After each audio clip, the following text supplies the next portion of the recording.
सा गरजे हम, सावन सा बरसे हम, सूरज सा चमके हम, स्कूल चले हम, स्कूल चले हम। क्लास 8 के बच्चों गुड मॉर्निंग। हमारा जो यूनिट चल रहा था रिप्रोडक्शन इन एनिमल्स और रिप्रोडक्शन इन प्लांट्स के हैं, तो हमारा जो यूनिट था वो हमने कंप्लीट कर लिया है, यानी उसमें जो भी आपकी रीडिंग वगैरह थी वो हमने कंप्लीट कर ली है। तो जिस तरीके से हमने यूनिट ख़त्म कर लिया, तो आज हमारे पास है क्वेश्चंस। तो क्वेश्चन नंबर फर्स्ट है हमारे पास, explain the process of reproduction in animals.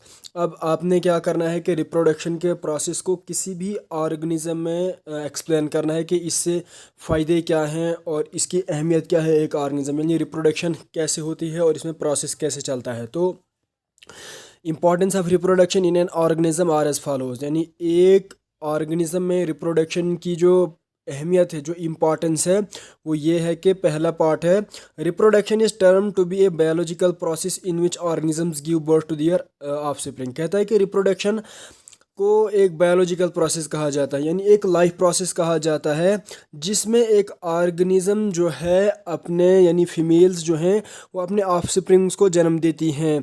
यानी एक फ़ीमेल जो है जब वो अपने थ्रो मतलब या तो डायरेक्ट वो जन्म देंगी या तो थ्रू वो एग्स जन्म देती हैं फीमेल्स, तो उससे जो है अपने ऑफस्प्रिंग जो हैं वो आगे बनाती हैं कोई भी एक ऑर्गेनिज्म।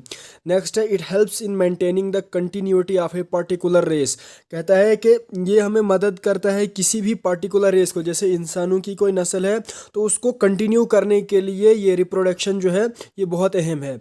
या किसी भी ऑर्गेनिज्म का जो एक्सटिंक्ट हो रहा होता है या मतलब जो अब ख़त्म होने वाला होता है, तो अगर वो रिप्रोडक्शन बार बार कर रहा है इन नेचुरल हैबिटेट या इन मतलब आर्टिफिशियल हैबिटेट, तो वहाँ पर वो अपनी रेस को कंटिन्यू कर सकता है, अपनी नस्ल को जारी रख सकता है।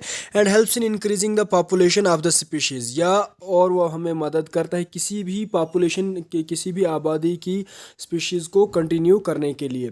Reproduction is meant for the survival of all living things. कहता है कि रिप्रोडक्शन तमाम लिविंग थिंग्स के सर्वाइवल के लिए एक अहम प्रोसेस है, क्योंकि आपको पता है कि ये एक ऐसा प्रोसेस है जिसमें ऑर्गेनिज्म जो है रिप्रोड्यूस करता है और अपने ऑफस्प्रिंग्स को जन्म देता है। तो इसलिए रिप्रोडक्शन भी एक इम्पॉर्टेंट प्रोसेस है for all living organisms. Apart from this, an organisms may reproduce by two means, that is sexual and asexual means। कहता है इसके अलावा अगर हम देखने की कोशिश करें तो एक ऑर्गेनिज्म जो हैं दो तरीके से रिप्रोडक्शन कर सकते हैं, दो तरीके से अपनी ऑफस्प्रिंग्स को आगे बढ़ा सकते हैं। वो कौन कौन सा है?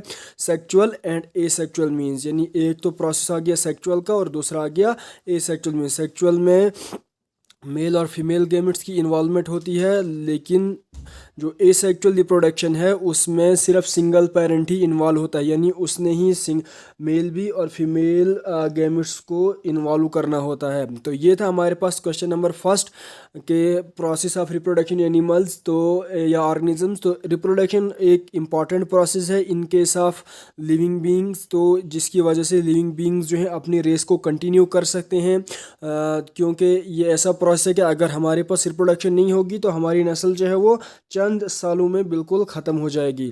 तो आज के लिए इतना आपको काफ़ी है, इसको पढ़ो, अच्छे से याद करो और मुझे इसका होमवर्क सेंड करो। आई होप कि आपको समझ आ गई होगी। थैंक्स।